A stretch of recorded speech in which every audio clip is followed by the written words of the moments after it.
Hello friends, welcome back to my YouTube channel professor Shivam Tiwari. आज का जो हमारा रिवीजन का सीरीज है इकोनॉमिक्स के चैप्टर नंबर 5 के बारे में हम लोग बात करने वाले हैं, फॉर्म्स ऑफ मार्केट। एंड जो यहाँ पे इंपॉर्टेंट क्वेश्चन है वही आपको टोटल बताया जाएगा। Means total 4 types of market जो था वो question, and price determination under perfect competition market. Means total 5 question यहाँ से आपको करने हैं। तो ये आपका मॉर्निंग में आपको क्या मिल जाएगा, किसका रिवीजन का वीडियो। देन इसी का इवनिंग में हम लोग क्या करेंगे, जितने भी इसके ऑब्जेक्टिव टाइप्स ऑफ क्वेश्चन बन सकते हैं, वो multiple choice question, correlation, one word हो गया आपका, या फिर मैच द पेयर का कॉन्सेप्ट, मतलब जितने भी कॉन्सेप्ट ऑब्जेक्टिव्स के बन सकते हैं सब हम लोग इवनिंग में डिस्कस करने वाले हैं। तो चलिए चलते हैं टॉपिक पे, फॉर्म्स ऑफ मार्केट। मार्केट के कितने टाइप से देखा रहेगा आपने, अलग अलग टाइप्स दिया है, बट आपको काफी सिलेबस वहां पे कट है। मींस आपको जो इंपॉर्टेंट पूछा जाएगा वो यही 4 टाइप में से किसी एक का फीचर्स पूछा जाएगा। Monopoly, perfect competition, monopolistic competition and oligopoly market. अगर आपका मीनिंग कॉन्सेप्ट इसका क्लियर है तो पॉइंट्स आपको खुद समझ आएगा कि क्यों इसका ये फीचर्स है, मींस इस मार्केट का ये क्यों फीचर्स है। चलिए, जैसे पहला टाइप हमारा क्या है, मोनोपोली।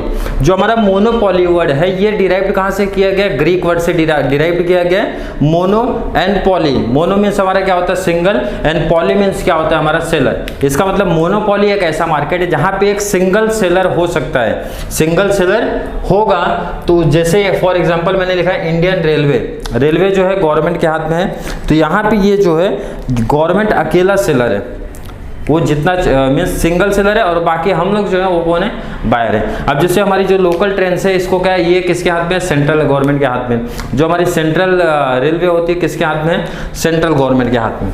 तो इंडियन रेलवे इसका सबसे बेस्ट एग्जाम्पल है। क्लियर। तो ये प्रैक्टिकल मार्केट भी है मोनोपोली। परफेक्ट कंपटीशन की बात करेंगे, पहले तो ये जान लो कि ये प्रैक्टिकल मार्केट नहीं होता, परफेक्ट कंपटीशन। क्यों नहीं होता है, क्योंकि इसकी मीनिंग क्या बोल रही है, परफेक्ट कंपटीशन एक ऐसा मार्केट है जहां पे बहुत सारे सेलर होंगे, बहुत सारे बायर होंगे। तो ये कंडीशन तो सेटिस्फाई करती है, सेलर बायर तो हर मार्केट में होते ही है परफेक्ट। बट जो आगे का कंडीशन है बोल रहा है कि जो प्रोडक्ट है वो होमोजीनियस नेचर का होना चाहिए।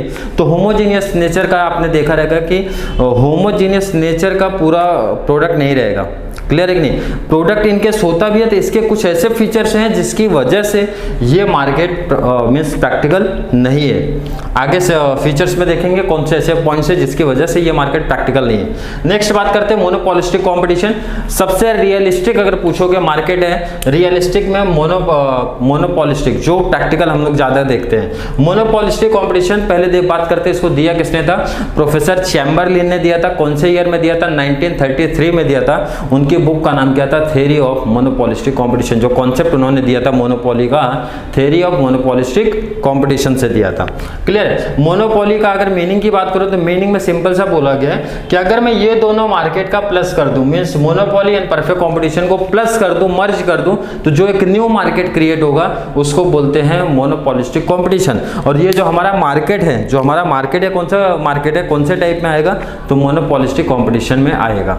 लास्ट टाइप की अगर मैं बात करूं ओलिगोपोली, तो ये भी सेम मोनोपोली के जैसा 2 वर्ड से डिराइव्ड हुआ है।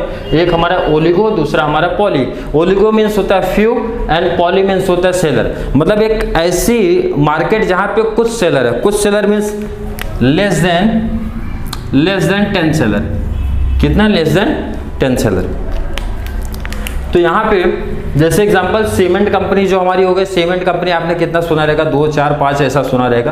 तो 10 से कम है। गैस एक कंपनी जो हमारी हो गई, गैस की जो एजेंसी होगी, ये भी किस में आएगा, ओलिगोपोली मार्केट में आता है। क्लियर। ध्यान से अगर मीनिंग कॉन्सेप्ट क्लियर है तो फटाफट पॉइंट्स को हम लोग क्या करते हैं, रिवाइज करते हैं। मोनोपोली की बात करेंगे, देखिए अभी इसमें पहले ही mono mean single, poly mean seller, मतलब सिंगल सेलर है। क्लियर है। सेलर बायर जो कॉमन है पहले मैं साथ में रिवाइज कर देता हूँ। सिंगल सेलर है, लार्ज नंबर ऑफ सेलर है, फ्यू सेलर्स है। तो इसमें मीनिंग में समझ गया, ये सिंगल सेलर बोल रहा है, वो फ्यू सेलर, मतलब दोनों क्या है, लार्ज नंबर ऑफ सेलर। अगर मैं सेकंड पॉइंट की बात करूं तो बायर तो सेकंड सब में कॉमन रहेगा। बायर हर मार्केट में क्या है, लार्ज है, और बायर हर मार्केट में कौन है, प्राइस टेकर है। क्योंकि प्राइस वो एक्सेप्ट करते हैं, जो सेलर डिसाइड करेगा वो। बट परफेक्ट कंपटीशन में सेलर प्राइस नहीं डिसाइड करता है, सेलर प्राइस नहीं डिसाइड करेगा। कौन डिसाइड करेगा? वहाँ पे जो हमारी मार्केट होती है, मार्केट के डिमांड और सप्लाई के बेस पे डिसाइड होता है। तो मतलब बाकी मार्केट में अगर मैं बोलूँ तो सेलर हमारे कौन होते हैं? प्राइस मेकर होते हैं। बट बाकी किसको छोड़ के एक्सेप्शन में कौन सा आएगा? परफेक्ट कंपटीशन, इसको छोड़ना है। अब एंट्री की बात करें तो एंट्री आप खुद से दिमाग लगाओ। मोनोपोली में एंट्री पॉसिबल है क्या? पॉसिबल है, बट बैरियर्स टू एंट्री है। मतलब एंट्री करना इतना इजी नहीं, बहुत ही ज़्यादा डिफिकल्टीज है भाई, बहुत सारी प्रॉब्लम्स रहेगा, लीगल एक्टिविटीज़ का लगेगा, बहुत सारी पैसा चाहिए, और टेक्नोलॉजी नेचुरल मीन्स बहुत तरीके से क्या रहता है? डिफिकल्टीज रहता है।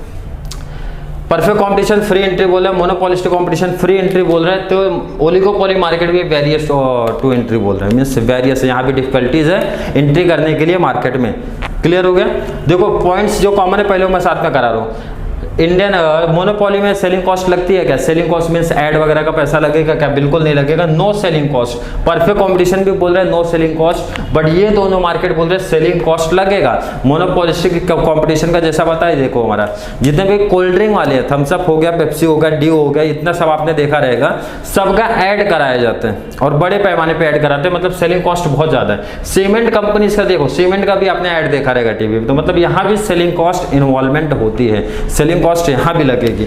नेक्स्ट अगर मैं बात करूं, प्रोडक्ट किस नेचर का है, कौन से मार्केट में? होमोजीनियस और डिफरेंशिएट, होमोजीनियस और डिफरेंशिएट दोनों मार्केट में। किसमें? मोनोपोली ओलिगोपोली, मोनोपोली ओलिगोपोली में होमोजीनियस भी है, डिफरेंशिएट भी है। होमोजीनियस मतलब same in size, colour, taste, design, packing सब सेम रहेगा, और डिफरेंशिएट भी रहेगा, दोनों टाइप का रहेगा। एंड सेम ओलिगोपोली मार्केट में भी आपका वही बोला जा रहा है। बट यहाँ की बात करेंगे परफेक्ट कॉम्पिटिशन में कौन से नेचर का दिख रहा है? होमोजीनियस नेचर का दिख रहा है। बट मोनोपोलिस्टिक में हमेशा प्रोडक्ट डिफरेंशिएट रहेगा, प्रोडक्ट हमेशा डिफरेंट रखना है, अपने किसी एक स्पेशल फीचर्स को हाईलाइट करना है। प्रोडक्ट डिफरेंट होना चाहिए, चाहे पैकिंग में एंड पैकिंग में, साइज में, कलर में, मतलब किसी में डिफरेंट होना चाहिए, बट डिफरेंट होना चाहिए। मीन्स आप सेम दूसरे का प्रोडक्ट कॉपी नहीं कर सकते हो। क्लियर हो गया? तो यहाँ तक देखिए, ये यहाँ तक तो 5th पॉइंट तक तो सब कॉमन था, इसलिए मैंने साथ में इसको कराया। अब आगे देखते हैं, मोनोपोली मार्केट है तो प्राइस मेकर भी रहेगा। तो प्राइस मेकर मीन्स होता है वो अपना खुद का ओन प्राइस रूल डिसाइड करेगा। क्यों? क्योंकि उसको भी पता है हमारे मार्केट में सब्स्टिट्यूट्स नहीं है, सब्स्टिट्यूट्स नहीं है, प्राइस को डिसाइड कर रहा हूं तो प्रॉफिट कितना कमाना है? प्रॉफिट मैक्सिमाइजेशन कराना है, मतलब सुपर नॉर्मल प्रॉफिट सामने वाला कमा सकता है, क्योंकि उसको भी पता है मार्केट में सब्स्टिट्यूट्स नहीं है, कंपटीशन नहीं है हमारे। कंट्रोल ओवर द सप्लाई, पूरा सप्लाई पे कंट्रोल रखने वाला है। एब्सेंस ऑफ कंपटीशन भी पॉइंट यहाँ पे ऐड कर सकते हो, कंपटीशन की इस मार्केट में कमी होती है। तो कंट्रोल ओवर द सप्लाई, पूरे सप्लाई पे कंट्रोल खुद पर रखेगा। प्राइस डिस्क्रिमिनेशन मोस्ट इंपॉर्टेंट है, price discrimination possible under monopoly market. Price discrimination means होता है अलग अलग प्राइस जो चार्ज कर सकता है अलग अलग कंज्यूमर से for the same goods and services के लिए। सेम सर्विस प्रोवाइड कर रहा हूँ, सेम सर्विस प्रोवाइड कर रहा हूँ, अगर मैं जितने भी यहाँ पे स्टूडेंट दिख रहे हैं, जितने भी स्टूडेंट दिख रहे हैं सबको सेम सर्विस दे रहा हूँ, बट मैं अलग अलग लोगों से, मतलब हर स्टूडेंट से अलग अलग चार्ज कर रहा हूँ, तो इसको मैं बोलूंगा प्राइस डिस्क्रिमिनेशन। मतलब सेम सर्विस प्रोवाइड कर रहा हूँ सब लोगों को, मींस डिफरेंट डिफरेंट जो हमारे स्टूडेंट्स हैं, और लेकिन चार्जेस क्या ले रहा हूँ? सबसे डिफरेंट ले रहा हूँ, तो ये होता है हमारा प्राइस डिस्क्रिमिनेशन। इंपॉर्टेंट है, याद रखना। डिमांड कर्व कैसा है? तो डिमांड कर्व यहाँ पे भी क्या है? डिमांड कर्व यहाँ पे भी डाउनवर्ड है। डाउनवर्ड मींस होता है अगर प्राइस कम कर दूं तो डिमांड क्या हो जाएगी? हमारी हाई हो जाएगी, मतलब inverse relation, law of demand का कहानी पता है। तो इस तरीके से देखो मोनोपोली वाला कॉन्सेप्ट आपका क्लियर हो गया। नेक्स्ट अगर परफेक्ट कंपटीशन की बात करेंगे, देखिए इधर नो गवर्नमेंट इंटरवेंशन, ये बोलते हैं कि हमारे मार्केट में गवर्नमेंट इंटरफेयर नहीं करेगी, प्रैक्टिकल ऐसा पॉसिबल नहीं होता है। नो ट्रांसपोर्ट कॉस्ट, बोलते हैं भाड़ा भी नहीं जोड़ना है, जो हमारा ट्रांसपोर्टेशन होता है, कैरेज, फ्रेट, ये सब होता है, बोलते हैं ऐड मत करो, प्रैक्टिकल ये भी पॉसिबल नहीं होता है, क्योंकि ये बोलते हैं हम मानते मीन्स अज्यूम कर रहे हैं कि जहाँ पे हमारी इंडस्ट्री है वहीं पे हमारी जमीन, जहाँ पे हमारी फैक्ट्री है वहीं पे हमारी कंपनी भी है उसी मार्केट में, इसीलिए हम भाड़ा जो हमारा ट्रांसपोर्टेशन चार्जेस होता है मैं ऐड नहीं करूंगा, बट ऐसा प्रैक्टिकल पॉसिबल नहीं होता है। परफेक्ट नॉलेज बोल रहे हैं, परफेक्ट नॉलेज होगा किसको? बायर को भी, सेलर को भी, बट प्रैक्टिकल ये भी नहीं होता, परफेक्ट नॉलेज हमेशा नहीं होता है। Perfect mobility of factor of production, बोले कि हमारे जो फैक्टर्स ऑफ प्रोडक्शन है चारों, वो बोले एक जगह से मीन्स फ्रॉम मूव कर सकते हैं फ्रॉम वन प्लेस से टू अनदर प्लेस पे। तो यहाँ पे देखिए इसको पॉइंट्स को आप किस तरीके में याद भी करोगे, इसको याद करना इजी भी। देखो आप 3 पॉइंट तो आपके नो वाले दिख रहे हैं, मीन्स नो सेलिंग कॉस्ट वाला दिख रहा है। 2 पॉइंट तो आपका परफेक्ट दिख रहा है, परफेक्ट नॉलेज हो गया, perfect mobility of factor of production हो गया, large number of buy, large number of seller हो गया। इस तरीके से काफी कुछ पॉइंट्स याद हो जाते हैं। नेक्स्ट बात करते हैं यहाँ पे। देखो 5 पॉइंट तक तो हम लोग ने बात किया था। डिमांड कर्व की बात करेंगे। डिमांड कर्व देखो इधर लॉजिक लगा भाई, अगर सब्स्टिट्यूट्स हमारे पास अवेलेबल हैं, सब्स्टिट्यूट से अगर आप प्राइस हाई रखोगे तो डिमांड आपकी लो हो जाएगी, क्योंकि आपके कॉम्पिटिटर के पास लोग चले जाएंगे। मतलब डिमांड कर्व यहाँ पे भी क्या है, डाउनवर्ड ही है। इम्परफेक्ट नॉलेज, ये मार्केट बोल रहा है परफेक्ट, ये मार्केट बोल रहा है इम्परफेक्ट नॉलेज। इम्परफेक्ट नॉलेज होता है किसको, बायर को मोस्टली होता है कि कभी उनको प्रोडक्ट की नॉलेज नहीं होती है, कभी उनको क्वालिटी की नॉलेज नहीं होती है, प्राइस को लेके वगैरह इस तरीके से नॉलेज नहीं होते, मतलब इम्परफेक्ट नॉलेज। बोल रहा है क्लोज सब्स्टिट्यूट्स, परफेक्ट है क्लोज सब्स्टिट्यूट्स होता है, जैसे पेप्सी का कोला क्लोज सब्स्टिट्यूट्स। आप बिस्किट्स में भी देख सकते हो, इतने टाइप्स से इतनी वैरायटीज आ गई है, तो सब्स्टिट्यूट्स इस मार्केट में हर जगह हर प्रोडक्ट पे अवेलेबल है। कॉन्सेप्ट ऑफ ग्रुप, ये टॉपिक दिया था चैम्बरलिन ने, कॉन्सेप्ट ऑफ ग्रुप वाला कॉन्सेप्ट। ओलिगोपोली की बात करेंगे, यहाँ तक कॉमन हो गया था। नेक्स्ट बात करेंगे, देखो इंटरडिपेंडेंस। अब यहाँ पे इस टॉपिक में कॉन्सेप्ट समझ लो, अगर फ्यू सेलर्स हैं अगर आपके मार्केट में, तो आपका डिमांड कर्व देखो इधर, डिमांड कर्व के बेस पे अदर पॉइंट जितने भी दिख रहे हैं वहाँ पे सब दिए गए हैं। जो आपका डिमांड कर्व होगा फिक्स होगा क्या, अगर आप सोचो कि मैं प्राइस क्या करूं, अपनी लो कर दूं, प्राइस अगर आप लो करोगे ना तो आपके कॉम्पिटिटर भी प्राइस लो कर देंगे। क्यों, क्योंकि उनको भी पता है कि फ्यू सेलर्स है मार्केट में, प्राइस आप लो करोगे तो सामने वाले भी लो करेंगे, तो आपका प्राइस लो करने से आपके डिमांड में कोई फर्क नहीं पड़ेगा। बट अगर आपने प्राइस हाई किया है तो आपके कॉम्पिटिटर ने अगर प्राइस हाई नहीं किया तो आपका डिमांड लो हो जाएगा, कस्टमर वहां चले जाएंगे। तो ऐसा मतलब फिक्स नहीं है कि आपने प्राइस लो किया तो आपकी डिमांड इंक्रीज ही होगी, या फिर प्राइस हाई किया तो वहां पे तो 100% श्योर है कि आपकी डिमांड लो हो जाएगी, कॉम्पिटिटर के यहाँ पे चले जाएंगे। तो यहाँ पे आपको देखो इधर डिपेंड रहना पड़ेगा किसके ऊपर, अपने कॉम्पिटिटर के ऊपर। अगर आपके कॉम्पिटिटर ने कोई न्यू प्लान्स, पॉलिसीज, प्राइस कुछ भी इस तरीके से लेके आ रहे हैं तो आपको भी लाना पड़ेगा। क्लियर हो गया, मतलब दूसरे के ऊपर यहाँ डिपेंड रहना है। नेक्स्ट देखो यही सेम चीज आ गया डिमांड कर्व वाला। डिमांड कर्व यहाँ पे फिक्स कर सकते हो क्या, बिल्कुल नहीं कर सकते। यहाँ पे मीन्स अनसर्टेन है, फिक्स नहीं कर सकते हो। वो जो है जैसे एग्जांपल मैंने दिया, प्राइस आपने अगर लो किया तो कॉम्पिटिटर भी लो कर दिए, तो आपके प्राइस कम करने से जो आपने दिमाग लगाया था डिमांड इंक्रीज होगा, तो ऐसा नहीं पॉसिबल है इधर पे। लैक ऑफ यूनिफॉर्मिटी, मतलब ये जो लैक मीन्स होता है कमी है। जो आपके मतलब जितने भी, जैसे आपने जो सीमेंट कंपनीज का नाम सुना होगा, इसमें से 3-4 ज़्यादा से ज़्यादा मैक्सिमम सुना होगा आपने जिसका ऐड देखा होगा। क्यों, क्योंकि ये बड़े साइज में है, बड़े साइज में बहुत पैसा इनके पास है, इसलिए ऐड कराती है। और बहुत सारी छोटी कंपनीज भी है, सीमेंट कंपनीज है, जिनके पास उतना क्या है, उनकी जो ऑर्गेनाइजेशन है इतनी बड़ी नहीं है, मतलब वो साइज में क्या है उनसे काफ़ी छोटे हैं। तो यहाँ बोल रहा है ऐसा कंपलसरी नहीं कि जितने कंपनीज हैं, वो जितने इस मार्केट में कंपनीज आती है वो हमेशा लार्ज साइज में हो, वो छोटे साइज में भी हो सकती है, बड़े साइज में भी हो सकती है। तो यहाँ पे देखिए इस तरीके से मैंने क्या किया, चारों मार्केट का एक शॉर्ट रिवीजन करा दिया। इसके बाद देखो आपको स्क्रीन पे चारों मार्केट का, चारों नहीं तो at least monopoly, perfect competition, monopolistic competition का डिस्टिंग्विश मैं करा दूंगा पॉइंट्स के बेस पे, आप देख लीजिएगा।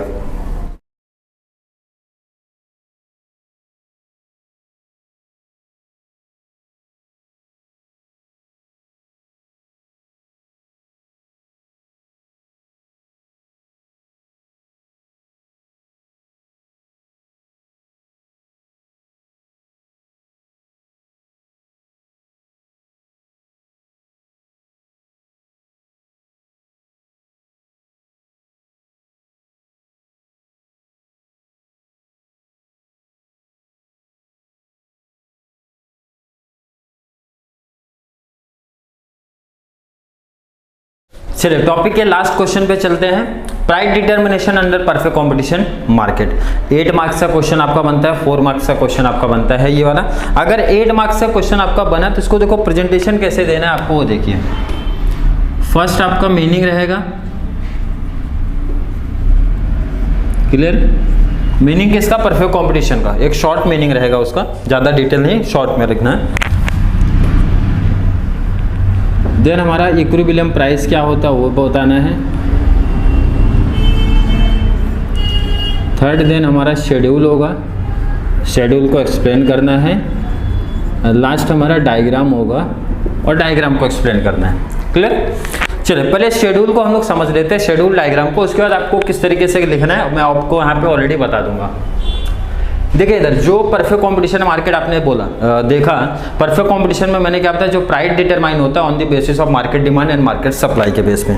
अब आपको डिमांड एंड सप्लाई का क्या रिलेशन है प्राइस के साथ ऑलरेडी पता है कि प्राइस एंड डिमांड का इनवर्स रिलेशन है, प्राइस एंड डिमांड का इनवर्स रिलेशन है, प्राइस और सप्लाई का डायरेक्ट रिलेशन है। मतलब प्राइस अगर बढ़ेगा तो सप्लाई भी बढ़ेगा, प्राइस अगर कम होगा तो सप्लाई भी कम होगा। बट डिमांड का उसका अपोजिट चलता है, आपका प्राइस अगर बढ़ता है तो डिमांड क्या होता है आपका कम होता है, प्राइस अगर कम होता है तो डिमांड आपका इंक्रीज होता है। तो टेबल देखते हैं, 100 पे डिमांड कितना 5000, 100 से कितना हुआ 200, मतलब ये प्राइस इंक्रीज हो रहा है, ये डिक्रीज होगा, तो डिक्रीज में देखो लिख दिया इस तरीके से टेबल, और सप्लाई इंक्रीज किया।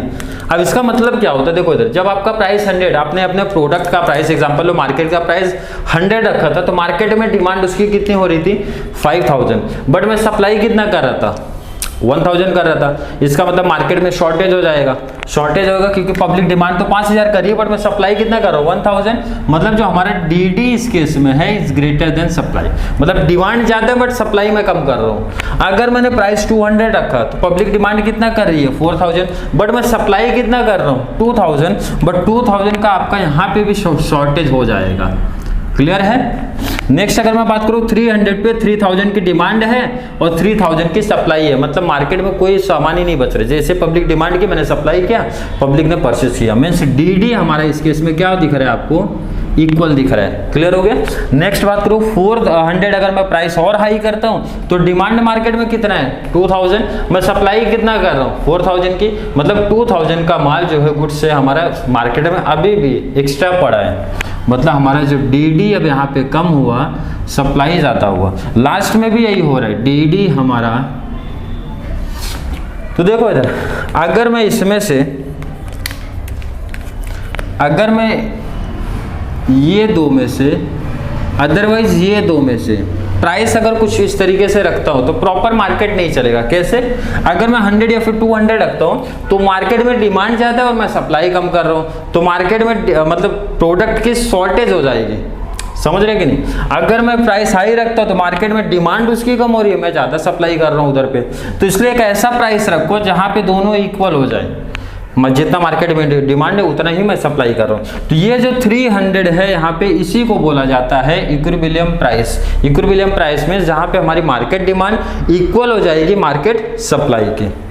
क्लियर है कॉन्सेप्ट। चलिए इसको डायग्राम में किस वे में दिखाना है आपको, देखो इधर अब यहाँ पे, अब आपको डायग्राम यहाँ पे स्क्रीन पे भी दिखेगा, आपको इतना तो पता ही है कि डिमांड कर हमारा इस वे में जाता है डीडी हमारा इधर जाता है और सप्लाई हमारा कुछ इस वे में जाता है। मैं हाथ से ड्रॉ कर रहा हूँ, ठीक है। तो ये देखो इधर डायग्राम आपको जो वहाँ स्क्रीन पे दिख रहा होगा किसी इसी तरीके से दिख रहा होगा। अब यहाँ परफेक्ट हाथ से नहीं ड्रॉ हो रहा है, बट ये इस वे में कुछ जाएगा, ठीक है।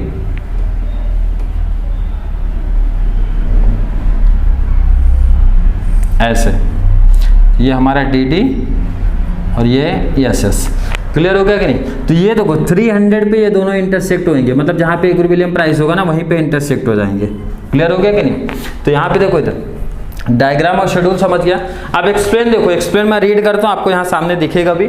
मीनिंग अगर जब आप लिखते हो परफेक्ट कंपटीशन की, तो perfectly competitive market is one which has a large number of buyers and sellers of A homogeneous product. Meaning already बताया था, एक ऐसा मार्केट जहाँ पे लार्ज नंबर ऑफ बायर्स भी है, सेलर्स भी है, लेकिन कौन सा नेचर का प्रोडक्ट है, होमोजेनियस नेचर का प्रोडक्ट है, so that no individual firm can influence the price of commodity. इसलिए अकेला कोई सेलर चाहेगा तो ऐसा पॉसिबल नहीं है प्राइस चेंजेस कर सके, इन्फ्लुएंस कर सके। यहाँ पे बोला both buyer and sellers possesses perfect knowledge of the market condition. दोनों को परफेक्ट नॉलेज होना चाहिए, पॉइंट्स भी देखे थे फीचर्स में, दोनों को, किसको, बायर और सेलर को। अगर मैं इक्विलिब्रियम प्राइस की बात करूं तो इक्विलिब्रियम प्राइस क्या बोला मैंने, जहां पे डिमांड और सप्लाई हमारा इक्वल होगा।